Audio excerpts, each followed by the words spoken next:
Welcome to this step-by-step pumpkins and gourds watercolour tutorial using just 3 colours. I'm Karen Rice and thank you for tuning in to my YouTube watercolour channel. For a full list of all the materials I will use in this tutorial, please see the description. Just click show more or the down arrow just below the video. You can also find a link for the photograph in the description as well. So shall we get started? I've pre-drawn my sketch and I'm wetting the pumpkin and gourds, and I'm using yellow, orange and blue, phthalo blue, but you can use any blue, any yellow and any orange. I'm just dropping these colours, the palest wash, wet into wet.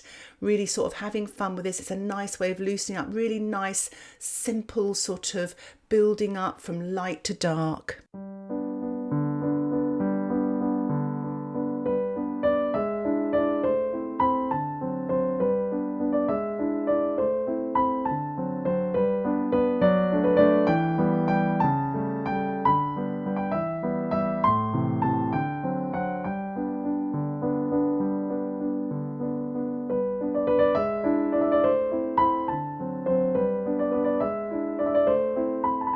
For longer videos with lots more discussions about colour mixing and techniques and access to a drawing template, why not think about joining my Patreon membership? Details about that can be found in the top right hand corner and in the description below. I'm using my size 6 brush here and I've mixed up some of the orange with some of the blue just to create some shadows and markings on this gourd. And I'm painting this damp into damp. So you get soft edges, but it's get a little bit more definition. I've mixed up some of the blue with some of the orange and yellow, and I'm painting damp into damp these lovely, gorgeous dark green markings.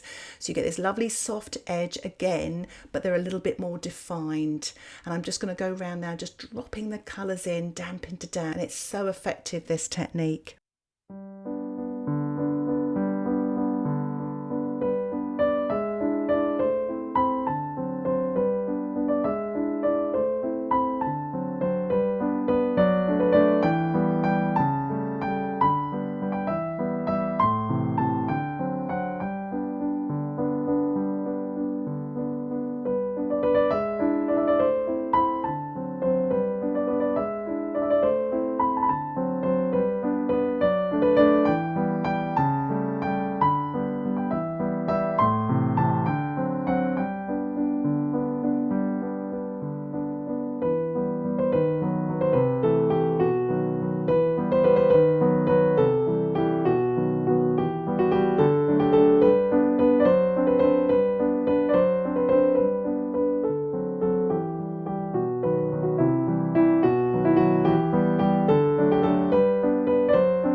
It never ceases to amaze me how much variety of colours you can get using just 3 colours.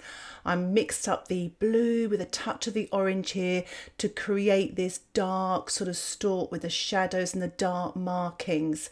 Just taking my time. I still haven't blow dried the painting. It's still damp. It's dried off a little bit this side, but I'm sort of going to paint it kind of wet on dry now using my size 6 brush. Orange with a tiny touch of blue just to make it slightly darker, and I'm painting in the shadows at the bottom there as well. I love this photograph for all its lovely shadows and details. So what I'm doing now is I'm just dropping in more of a warmer orange in, so it's the orange with a tiny touch of blue here, just a sort of thicker and creamier.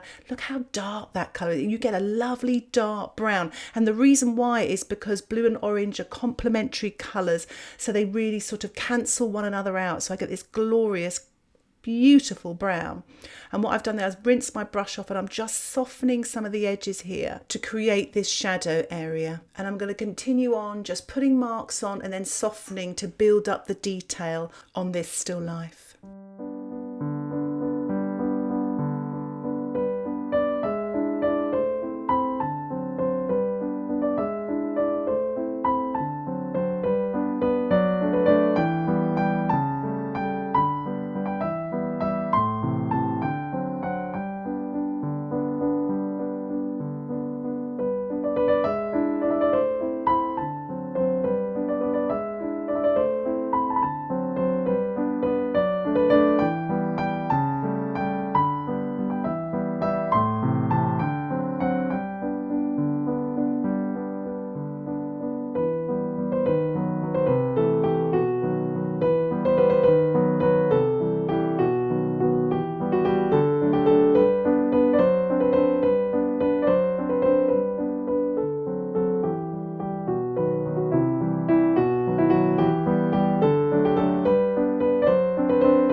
The painting really is coming to life now just by building up the washes, working light to dark. I'm going to paint the background now. I've wet the background already. I've made a great big puddle of the phthalo blue, and I'm just dropping this in wet.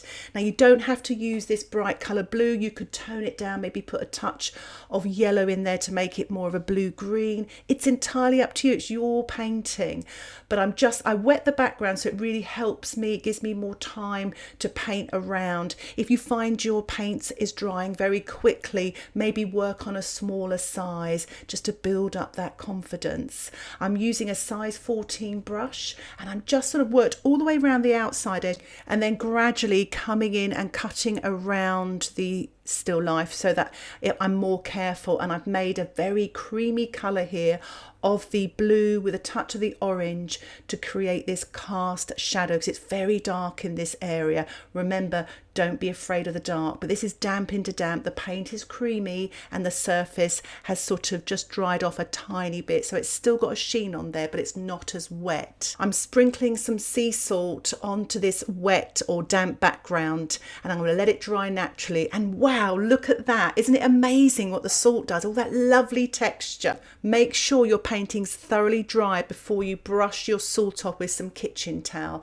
I'm just now painting details now on this stalk, wet on dry, and then softening it with a damp brush. My brush is size 2, and I'm mixing up the blue with the orange with a touch of yellow, really varying the colours to get all this variety. And it's amazing how this all comes together and looks so colourful using just 3 colours.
I've decided to use a little bit of white gouache, or you can use white watercolour paint using my size 6 brush, just to put some of these little highlights on the stalk here and elsewhere. You could actually mask this out if you wanted to do this, but I just thought last minute, I thought I'll just put a few little highlights in there just to finish off.